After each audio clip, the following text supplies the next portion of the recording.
Hello dear students, welcome to MK legal Shiksha the way of learning. Dear students, आज CrPC के एक बहुत important topic की हम बात करने वाले हैं, समरी ट्रायल की।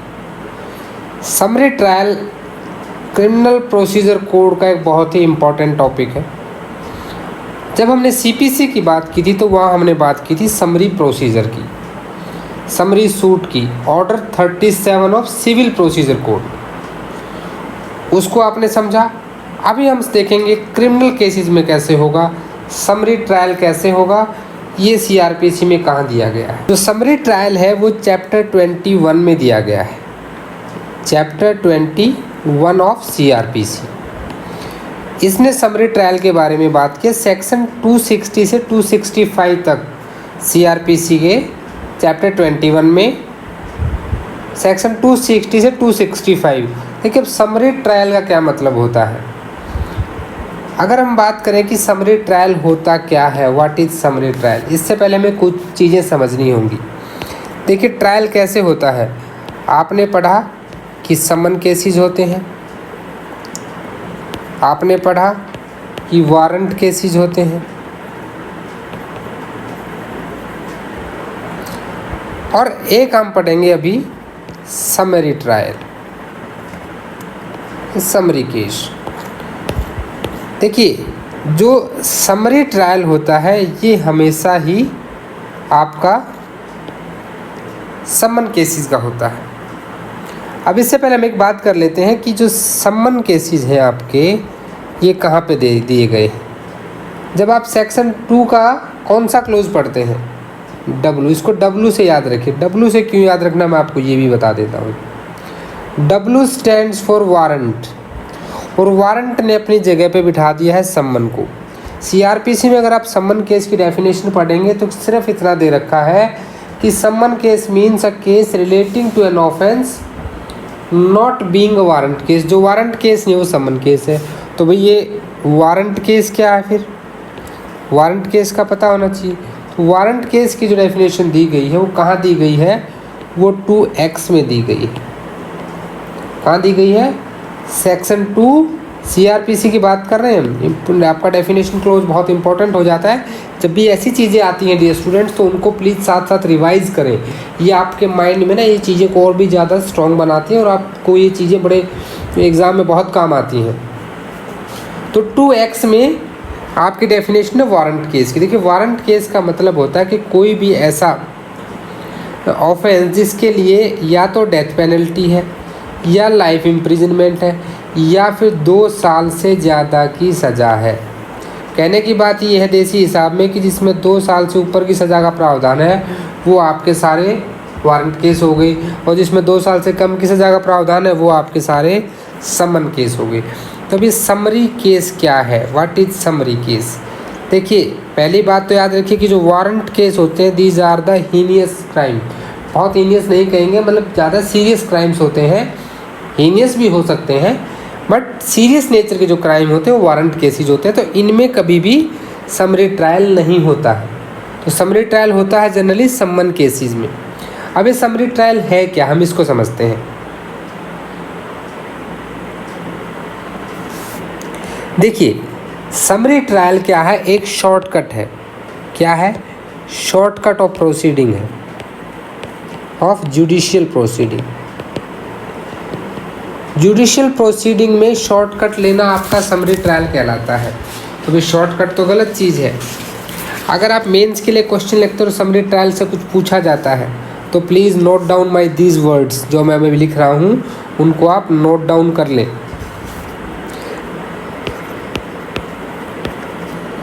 इसे नोट डाउन कर लें। Summary trial is an abridged form of the regular trial and a shortcut in procedure.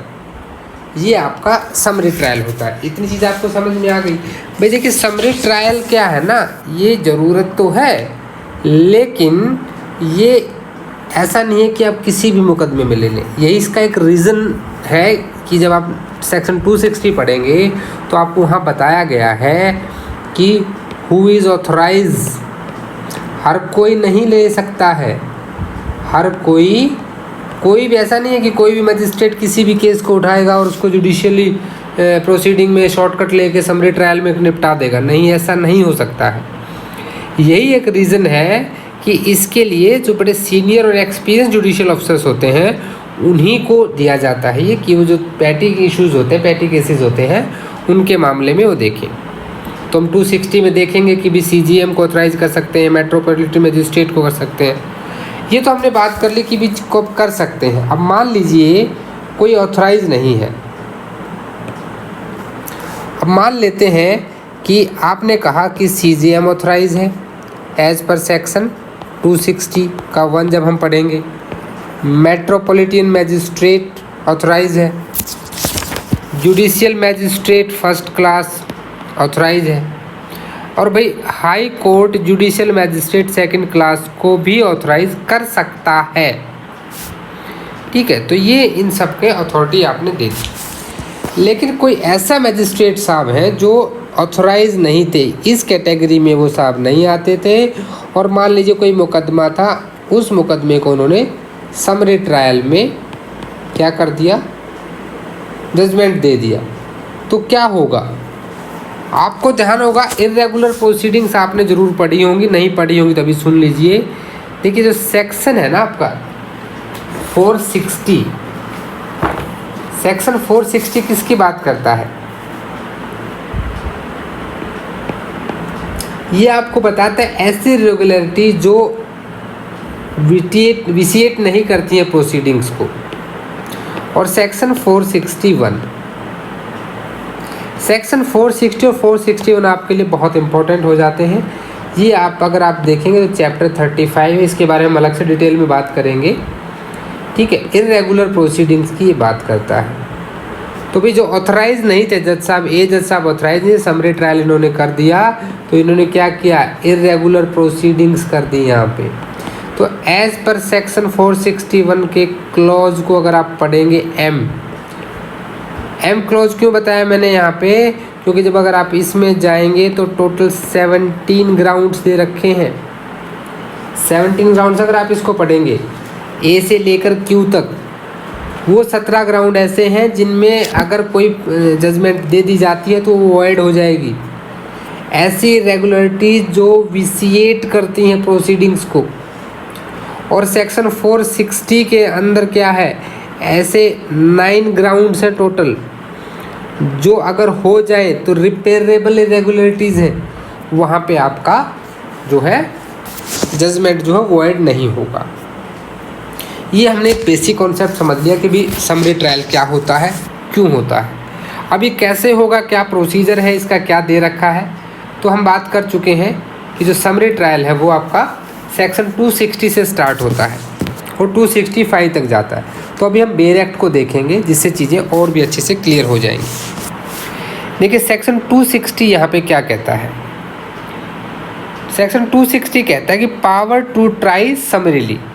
अभी हमने बात की थी कि भाई जो सीनियर और एक्सपीरियंस जुडिशियल ऑफिसर्स हैं they should be empowered to try certain petty cases summarily. तो इसमें सबसे पहले जो कोई भी chief judicial magistrate, any chief judicial magistrate, अच्छा चीफ जुडिशियल मैजिस्ट्रेट मुझे ये बताइए कि कितनी पनिशमेंट दे सकता है। हाँ ये भी याद करना है, साथ साथ में 7 साल की सज़ा दे सकता है। ये सब चीज़ें भी यहाँ पे सेक्शन 28-29 में पढ़ा था ना कि कौन कितनी पनिशमेंट दे सकता है, वो भी यहाँ पे ध्यान देना है। मेट्रोपॉलिटन मैजिस्ट्रेट दे सकता है। मेट्रोपॉलिटन मैजिस्ट्रेट के लिए यहाँ पे बात की गई थी कि कितनी होनी चाहिए, भाई मेट्रोपॉलिटन मैजिस्ट्रेट कहाँ पे हो सकता है। तो मेट्रोपॉलिटन मैजिस्ट्रेट के लिए कहीं पे भी जो पॉपुलेशन है वो कितनी होनी चाहिए आपकी, दैट्स वो सेक्शन 8 ने आपको बताया है। कहाँ बताया गया है, सेक्शन 8 में। और सेक्शन 8 ने कहा है कि भाई 1 मिलियन से ज़्यादा होनी चाहिए। सेक्शन 8 को याद रखिएगा, 1 मिलियन। अगर 1 मिलियन से कम हो गई तो वहाँ पे वो मेट्रोपॉलिटन मैजिस्ट्रेट की जो पोस्ट है वो सीज हो जाएगी। Magistrate of the first class यानी कि जिसको हम JMFC कह देते हैं। और जुडिशियल मैजिस्ट्रेट फर्स्ट क्लास कितनी पनिशमेंट दे सकता है, ये 3 साल तक की पनिशमेंट और भैया 10,000 तक का फाइन दे सकता है। देखा हमने एक साथ कितनी चीज़ें तैयार कर ली। तो ये 3 लोग तो मोटे तौर पे यहाँ पे ऑथराइज हैं भाई कोई भी ट्राई करने के लिए। अच्छा, तो ये किन ऑफेंसेस में करेंगे, तो कुछ ऑफेंसेस भी बताए गए हैं। ऐसा नहीं कि हर एक मुकदमे की 260 ने पहले बताया कि हु कैन, कौन कर सकता है समरी ट्रायल्स। नाउ कौन से ऑफेंसेस की बात करेंगे हम, ऑफेंसेस की बात हम यहाँ कर लेते हैं कि भाई पहला जो ऑफेंस आएगा, देखिए, not punishable with death, death से पनिशेबल नहीं होना चाहिए, लाइफ इम्प्रिजनमेंट से पनिशेबल नहीं होना चाहिए, नहीं होने चाहिए, imprisonment for term exceeding 2 years. आपको ये कुछ डेफिनेशन सुनी सी नहीं लग रही है ये डेफिनेशंस? तो यहाँ पे अगर मैं इस नोट को हटा दूँ तो ये, अगर ये नोट हटा दें तो ये किसकी बन जाएगी, वारंट केसेस की डेफिनेशन बन जाएगी 2X के अकॉर्डिंग। लेकिन अगर नोट लगा रहेगा तो नहीं बनेगी भाई, मतलब जो वारंट केस नहीं होंगे, नॉट वारंट केसेस, इस नोट की वजह से। ये चीज़ आपको क्लियर होगी। अभी आते हैं नेक्स्ट पे कि जो थेफ्ट है, अगर थेफ्ट हुई है 379, 380 और 381। देखिए 379 कहता है थेफ्ट की पनिशमेंट के बारे में, 378 ऑफ IPC थेफ्ट को डिफाइन करती है। 379 कहता है कि 3 साल तक की सज़ा का प्रावधान है, फाइन भी हो सकता है और दोनों भी हो सकते हैं। कॉग्निजेबल ऑफेंस है, नॉन बेलेबल है। यहीं पे आपका 380 कहता है कि जी 7 साल तक की सज़ा का प्रावधान है, नॉन बेलेबल है दोनों ये भी। और आपका 381 जो है वहाँ पर भी, जहाँ पे हम पढ़ते हैं थेफ्ट बाय क्लर्क और servant of the property in the possession of master, तो इस केस में भी 7 साल है। देखिए 3 साल, 7 साल और 7 साल यहाँ पे। तो देखिए, लेकिन यह कंडीशन है कि जो चोरी इन लोगों ने इन केसेस में की है, 379 तो सिंपल चोरी की बात करेगा, 380 कहता है कि भाई किसी बिल्डिंग में, टेंट और वेसल में चोरी कर ली, और 381 में कहता है थेफ्ट बाय क्लर्क और सर्वेंट। तो इन सभी कंडीशंस के अंदर अगर चुराई गई प्रॉपर्टी की वैल्यू जो है वो 2,000 रुपये से ज़्यादा नहीं है, इतनी नहीं है कि जो आइटम उसने चुराया वो 2,000 से कम कीमत का है, इन दैट केस आपका समरी ट्रायल हो सकता है। इन तीनों धाराओं में ये ज़्यादा इम्पॉर्टेंट है कि वैल्यू कितनी होनी चाहिए। फिर आ जाइए नेक्स्ट पे, रिसीविंग और रिटेनिंग स्टोलन प्रॉपर्टी। यहाँ पे जो चीज़ चुराई प्रॉपर्टी, ये वहाँ पे वो किसी को ले जाके दे दी, तो जो सेक्शन 411 है IPC का, 411 क्या बात करता है, 411 बताता है आपको किसी का रिसीविंग ऑफ स्टोलन प्रॉपर्टी के बारे में। और इसके लिए भी भाई 3 साल की सज़ा का प्रावधान है। Dishonestly receiving the stolen property knowingly, कि भाई ये चोरी की हुई है, ये जानते हुए भी उसको लेना। और वहाँ भी एक बड़ा इंपॉर्टेंट क्लॉज है जिसको आप नोट कर लें कि वहाँ भी जो वैल्यू है वो 2,000 रुपीज़ से ज़्यादा नहीं होनी चाहिए। यानी कि चोरी के मामले में भी 2,000 से ज़्यादा तो होना ही नहीं चाहिए।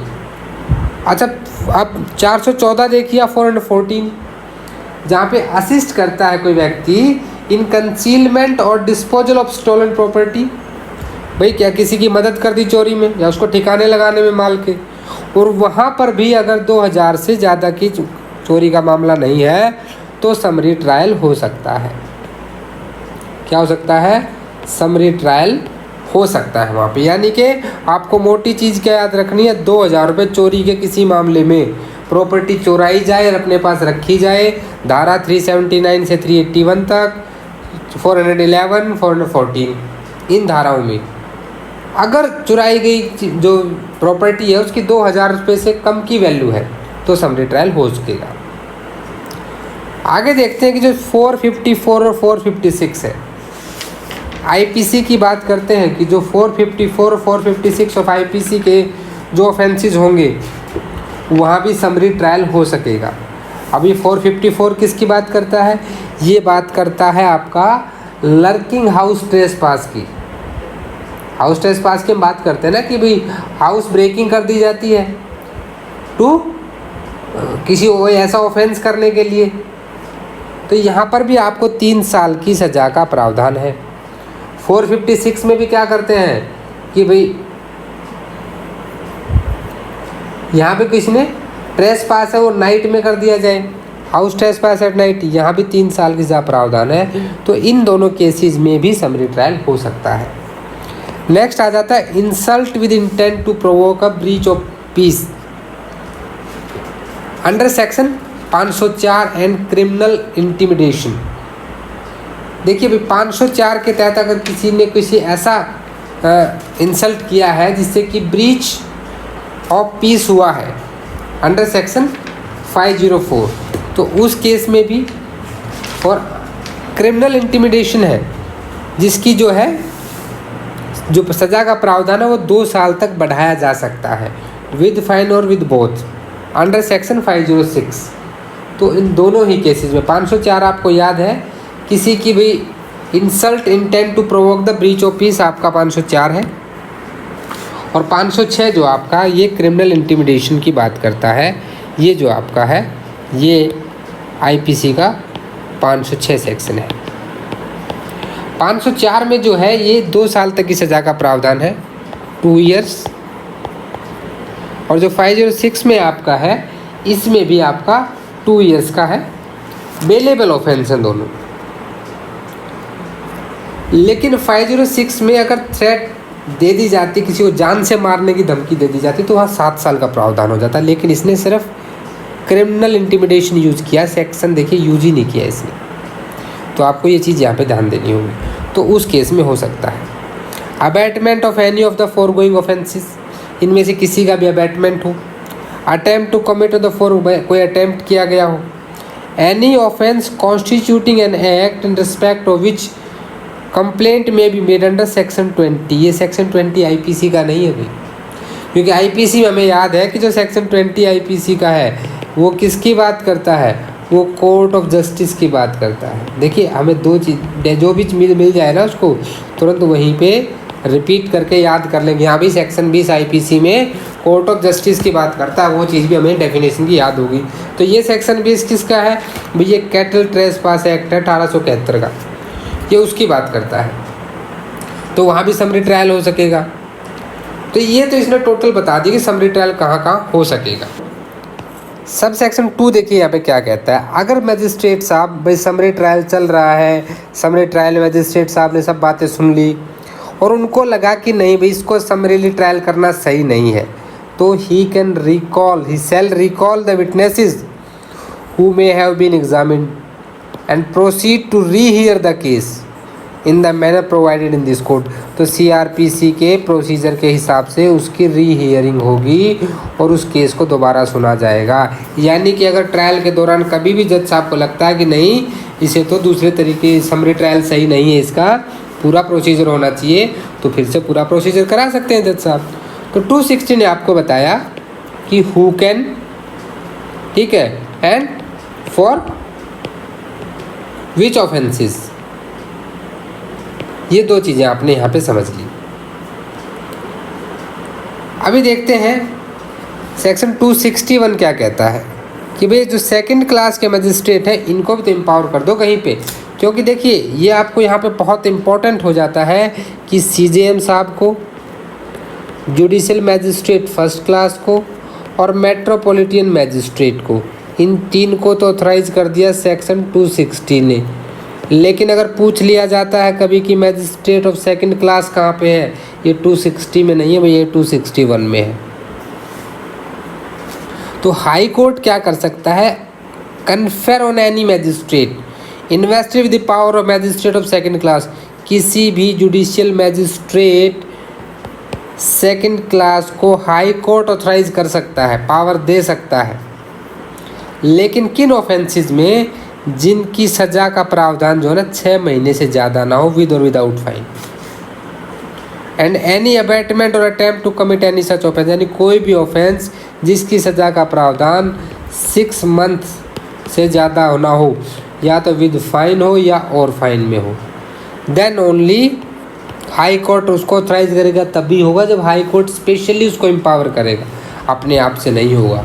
अगर वो बिना एम्पावरमेंट के करता है तो 461 के क्लोज एम में हम बात कर चुके हैं कि वो क्या हो जाएगा, दैट विल विसिएट द प्रोसीडिंग, भैया वाइड माना जाएगा उसका जजमेंट।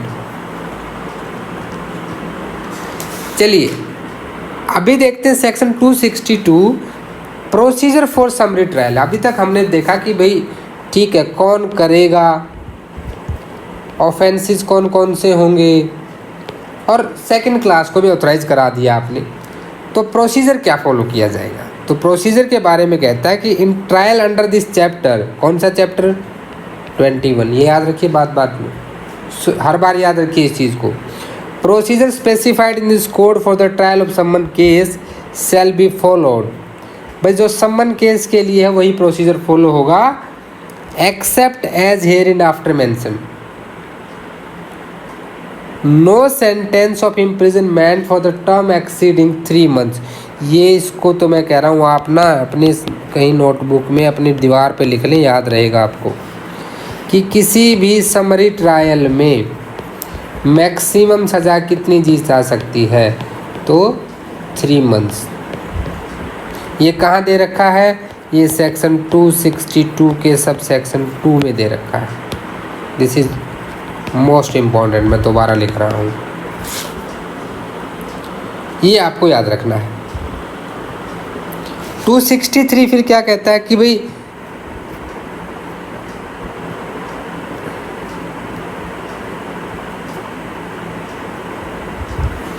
यहाँ पे कहता है कि record in summary trials in every case.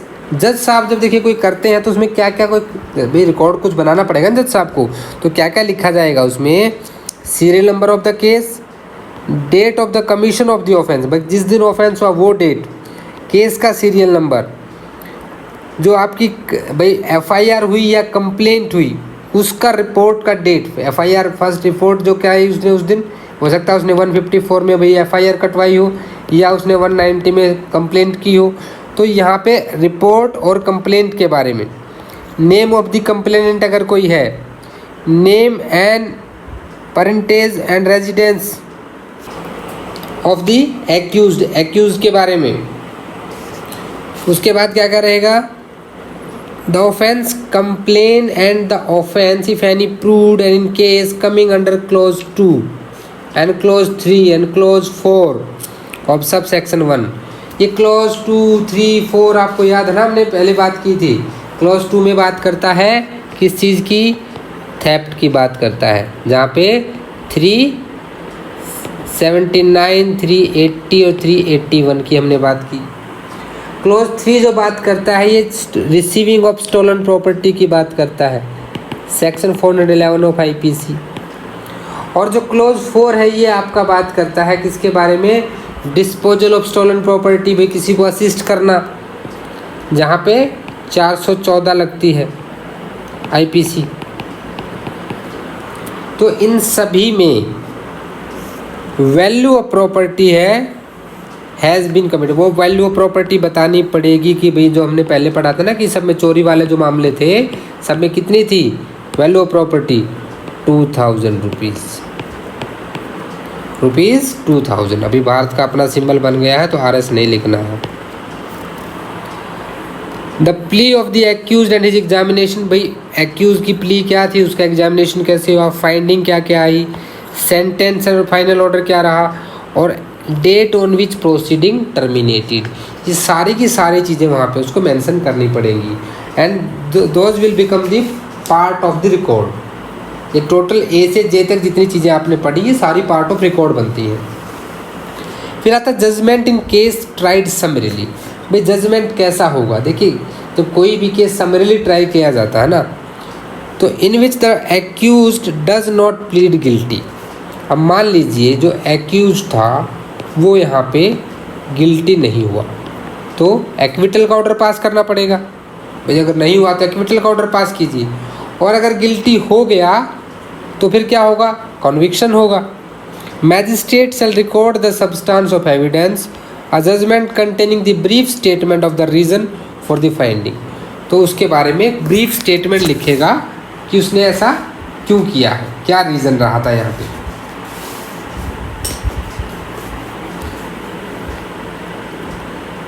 Section 265 last है, ये लैंग्वेज और रिकॉर्ड की बात करेंगे, जितनी चीज़ें हमने बात की, भी जज साहब ये नोट करेंगे, भाई जजमेंट ये लिखी जाएगी, तो लैंग्वेज क्या होगी? तो every such record and judgement shall be written in the language of the court. जो कोर्ट की लैंग्वेज होगी वही लिखी जाएगी। The high court may authorise any magistrate empowered to try offence summarily to prepare the aforesaid record और judgement और both by means of an officer. किसके द्वारा? कोई ऐसे ऑफिसर के द्वारा जो अपॉइंट किया गया इस बार के द्वारा। किसके द्वारा? CJM साहब। CJM साहब ने किसी को अपॉइंट कर रखा हो, उसके थ्रू वो सारे काम करा सकता है। रिकॉर्ड भी तैयार करेगा, जजमेंट भी तैयार करेगा। रिकॉर्ड हमने अभी अभी केस में तैयार किया था, 263 में तैयार किया था। जजमेंट कहाँ लिखा था हमने?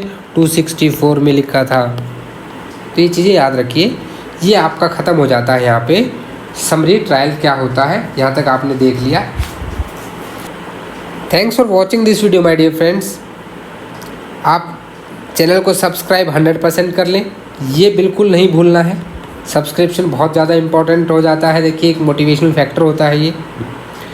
mklegalshiksha@gmail.com आप मुझे मेल कर सकते हैं। टेलीग्राम चैनल को ज्वाइन कर लें, इसका लिंक डिस्क्रिप्शन में भी दे रखा है। वीडियो को लाइक करें, अपने दोस्तों में शेयर कर दें। और अगर आपके कोई भी डाउट है तो मुझे प्लीज़ रिक्वेस्ट की कमेंट ज़रूर किया करें। आपको वीडियो लगते कैसे हैं, कोई मिस्टेक्स है तो वो भी आप कमेंट कर सकते हैं। We will try to improve them also. क्योंकि देखिए 100% श्योर कोई नहीं हो सकता है। हम अपनी तरफ से पूरी कोशिश करते हैं कि हम आपके लिए अच्छे से अच्छे वीडियो लेकर आएँ। जुड़े रहिए MK लीगल शिक्षा के साथ। मिलते हैं नेक्स्ट वीडियो में, तब तक के लिए जय हिंद।